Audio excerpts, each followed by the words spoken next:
Ni saa ya kumrudia Bwana. Ni saa ya kukaa vizuri na Bwana. Wewe uliokoka, ni saa ya kurudia kwa Bwana. Ni saa ya kung'ang'ana mbele za Bwana. Ni saa ya kujitenga na dhambi. Ni saa ya kumtafuta Bwana.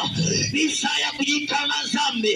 Maana saa yoyote ile Yesu atarudi duniani kuichukua kanisa lake. Sijajua mwenzangu utakuwa wapi.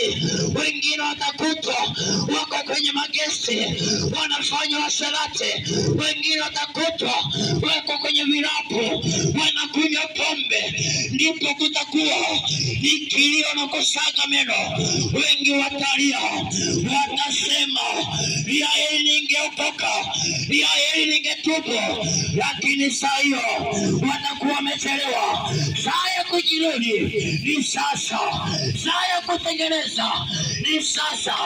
Hata kujifanya machua, hata kujiona machua. Hata kama uli mzuri dada, uzuri wako ni hasara. Na kama ndani yako hayupo Bwana Yesu, uzuri wako ni hasara. Uzuri wako ni hasara. Lakini unapomjua Yesu, uzuri wako na maana. Uzuri wa dunia inapita. Inapita. Inapita. Inapita. Dunia inapita. Dunia inaondoka saa yote. Ulimwengu utakamatwa kama karatasi. Utakunjwa kunjwa kisha kutupwa katika jehanamu ya moto na kiberiti. Ole wa dunia. Ole wa dunia. Ole wa dunia. Ole ulimwengu. Wewe uliyemjua Bwana ukafanya masiara, ukasema nitatubu, kisha ukasahau kutubu. Saa yoyote ile mwenye uhai anaweza kautaka uhai. Utajibu nini ukienda kule kwa Bwana? Utatoa hesabu gani? Utajibu nini? Utajibu nini kwa Mungu? Hajalishi ulikuwa ni mwimbaji, lakini wao watu wanakujua ni kahaba. Wanakujua ni mwombaji, lakini wewe ni mlevi. Wanakujua ni mwimbaji, lakini ni mzinzi. Unajificha, unaficha. Unafikiri Mungu akuone. Mungu anakuona, anakutazama unachokifanya. Unaweza ukamficha mama yako, unaweza ukamficha rafiki yako asielewe chochote kile, lakini Yesu huwezi ukamficha, anajua chochote kile. Utakimbilia wapi? Yeye anakuona. Macho ya Bwana yako kila mahali, yakimtazama mwema na mwovu.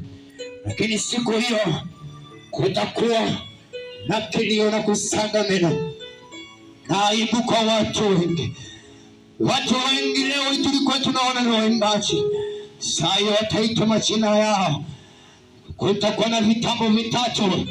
Kitabu cha kwanza ni kitabu cha matendo. Kitabu cha pili kitabu cha uzima. Kitabu cha tatu ni kitabu cha hukumu. Ole wao! Ole wao! Ole wako! Ole wako!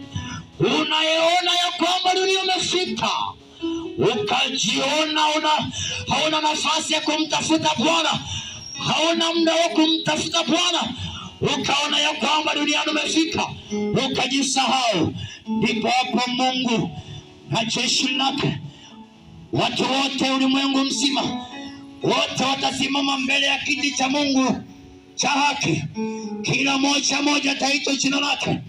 Kama utaitwa kwenye jina la uzima, unaenda mbinguni. Kama jina lako halitakuwepo kwenye kitabu cha matendo, lipo kwenye kitabu cha hukumu. Kitabu cha hukumu, ukiitwa kwenye kitabu, ujue maisha yako ni ya mateso.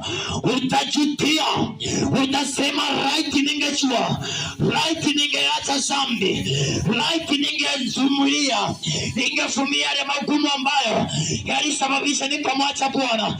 Right ungelijua.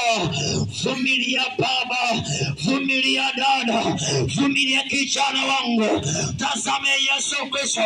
Haijalishi unapitia maisha gani, lakini Inua macho yako, mtazame Yesu. Haijalishi unayaona mangapi, mwangalie Bwana Yesu. Alianzisha safari kwenye maisha yako, yeye ndiye atakayetimiza. Yeye aliyekuwa wa kwanza atakuwa wa mwisho, atakuwa mwisho. Tutamuona tena akirudi juu ya anga. Macho ya wanadamu watamuona na jicho la anga litamuona. Kila mwenye ulimi atakiri na kila mwenye macho atamuona. Sayo parapanda atakapokuja Mwana wa Adamu, ataketi hapo juu. Parapanda italia, parapanda itakapolia, Biblia inasema wafu wote waliokufa watafufuka. Kama yuko mtu alifia baharini, alikufa kaliona na simba, Biblia inasema parapanda itakapolia, makaburi yatapasuka, yatatoa miili yao, wote watasimama kwenye kiti cha Mungu. Ule wako unasema ya kwamba duniani hapa ukisha kufa kuna maisha mengine. Sikia Biblia inasema baada ya kifo ni hukumu.